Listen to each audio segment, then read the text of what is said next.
मैं विनोद यादव, भारतीय गो क्रांति मंच के बिहार प्रदेश प्रभारी व राष्ट्रवादी जनता पार्टी के बिहार प्रदेश महासचिव होने के नाते और लगातार समाज के हित के बारे में और समाज के बारे में और देश के बारे में मेरे दिमाग में चिंतन चलता रहता है। केजरीवाल द्वारा किया जा रहा है काम और दिया जा रहा विचार से मैं इतना दुखी हूँ और उस दुख के इतना दुखी हूँ और उस दुख से निकले हुए आवाज़ आप तक पहुँचाना चाहता हूँ। प्रिय साथियों, आपने देखा भारत माता का राष्ट्रीय झंडा पूरे देश में अन्ना हजारे और केजरीवाल द्वारा फहराया गया और पूरा देश अन्ना हजारे के लिए राष्ट्रीय झंडा को पूरे देश में फैला दिया। उसका फायदा केजरीवाल अपने चुस्त और चालाकी से लिया।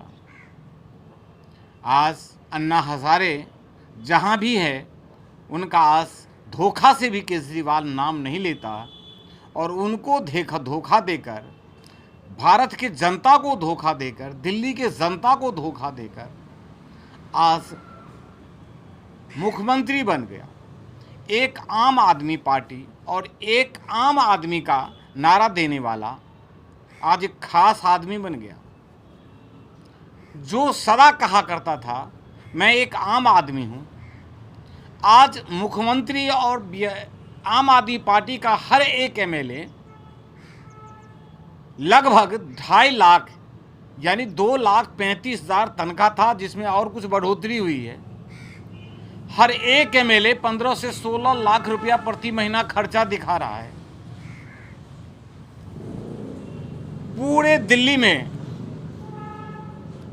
आम क्लिनिक के नाम पर हॉस्पिटल, स्कूल मतलब बनाने का काम और तोड़ने का काम बड़े पैमाना पर किया जा रहा है। रोहिणी सेक्टर 20 दिल्ली में दो बार कंक्रीट से हुई ढलाई रोड को तोड़ दिया, ये कहकर कि इसमें पानी का कनेक्शन दिया जाएगा, जबकि ऑलरेडी पहले से जमीन के नीचे दो पानी मीठे पानी का पाइप डली हुई थी। लेकिन केजरीवाल जी ने पूरे कॉलोनी के रोडों को तोड़ दिया, नया पाइप डाला, लेकिन जिसमें गंदा पानी आ रही थी 20 साल पहले जिस पाइप को ज़मीन के नीचे डाला गया था डीडीए द्वारा, उसी पाइप में केजरीवाल ने नए पाइप को कनेक्शन कर दिया। जब पुराना में ही नया पाइप को कनेक्शन करना था तो उन्होंने रोड क्यों तोड़ा और फिर पाइप क्यों नया डाला? नया डालता तो नए से कनेक्शन करता, उन्होंने पुराने में कनेक्शन करके आज भी गंदा पानी आ रहा है। तो ये भारत सरकार का, दिल्ली सरकार का, जनता का पैसा का दुरुपयोग है। पूरे दिल्ली में आप देख रहे होंगे चारों तरफ कुछ न कुछ बन रहा है या टूट रहा है, इसमें और वो खरबों रुपया का घपला हो रहा है। आज ये कहीं भी किसी भी विभाग में सरकारी नौकरी नहीं निकाला है, परमानेंट नौकरी नहीं निकाला है। अंबेडकर हॉस्पिटल है, संजय गांधी हॉस्पिटल है, जो भी दिल्ली सरकार के अंदर में हॉस्पिटल है, उसी के एक सीनियर डॉक्टर को उठा के आम क्लिनिक पर बैठा दिया और हॉस्पिटल के अंदर डॉक्टर नहीं है। एक एक डॉक्टर पर 100 पेशेंट है, कहाँ तक देखेगा? मैं खुद भुक्तभोगी हूँ। संजय गांधी में गया, अंबेडकर में गया और वहाँ का स्थिति देखकर डॉक्टर खुद रो रहा है।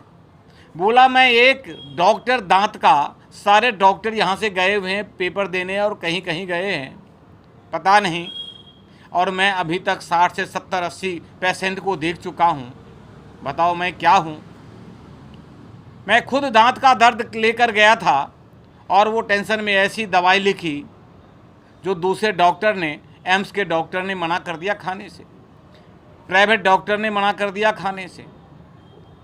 अंबेडकर में गया, बोला आजकल केजरीवाल का आदेश है कि जो दवाई हॉस्पिटल के अंदर है, चाहे मरीज ठीक हो ना हो, तुम वही दवाई लिखोगे।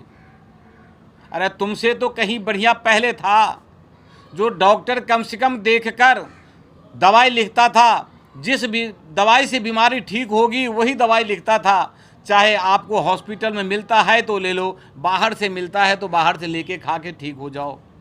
जहाँ जिस हॉस्पिटल में 153 प्रकार की दवाई चाहिए, वहाँ 53 प्रकार की लगभग दवाई है। मतलब आपको दवाई लिख दिया, बीमारी कुछ भी है, दवाई से आपका ठीक हो रहा है नहीं हो रहा है, उससे उसे कोई लेना देना नहीं है। लेकिन रोज़ करोड़ों रुपया प्रचार में खर्चा किया जा रहा है। किसी भी हॉस्पिटल में चले जाओ, हर गेट पर केजरीवाल का फोटो लग रहा है।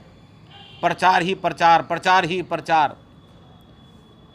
मेरे दोस्तों, आज नौजवान सबको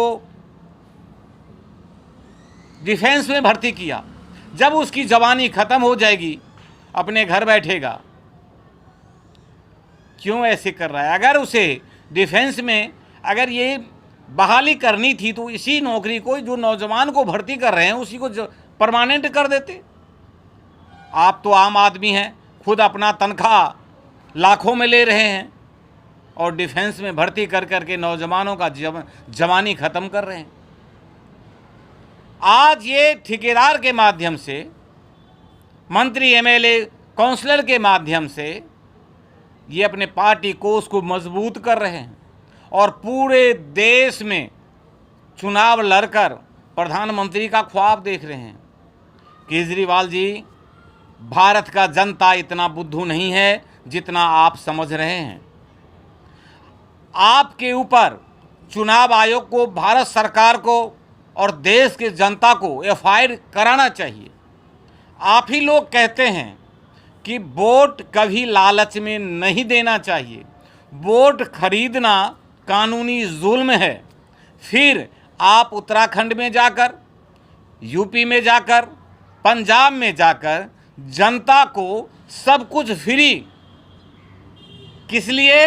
वोट दो हमें, मुख्यमंत्री बना दो हमें। तो ये क्या है? ये लालच ही तो है।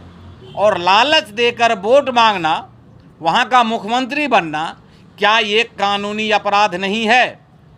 अगर इस तरह की बात आप करते हैं तो मैं भारत सरकार से आग्रह करूंगा, चुनाव आयोग से आग्रह करूंगा, प्रशासन से आग्रह करूंगा कि इस तरह की बात, जो हर राज्य में जाकर मैं ये फ्री कर दूंगा, वो फ्री कर दूंगा, मैं सब कुछ फ्री कर दूंगा।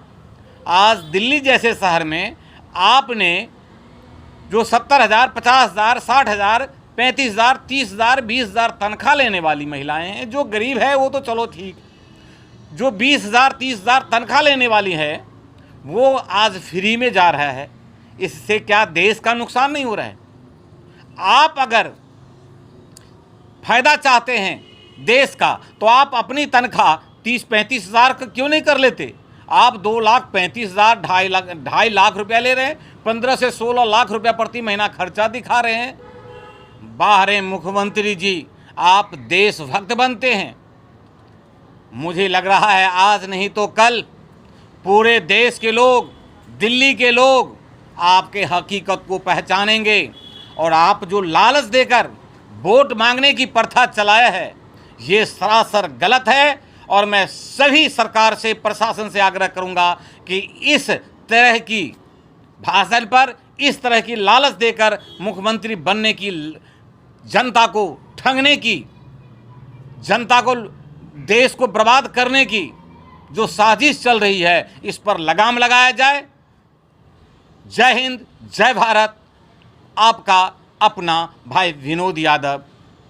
जय भारत की, वंदे मातरम, जय गौ माता।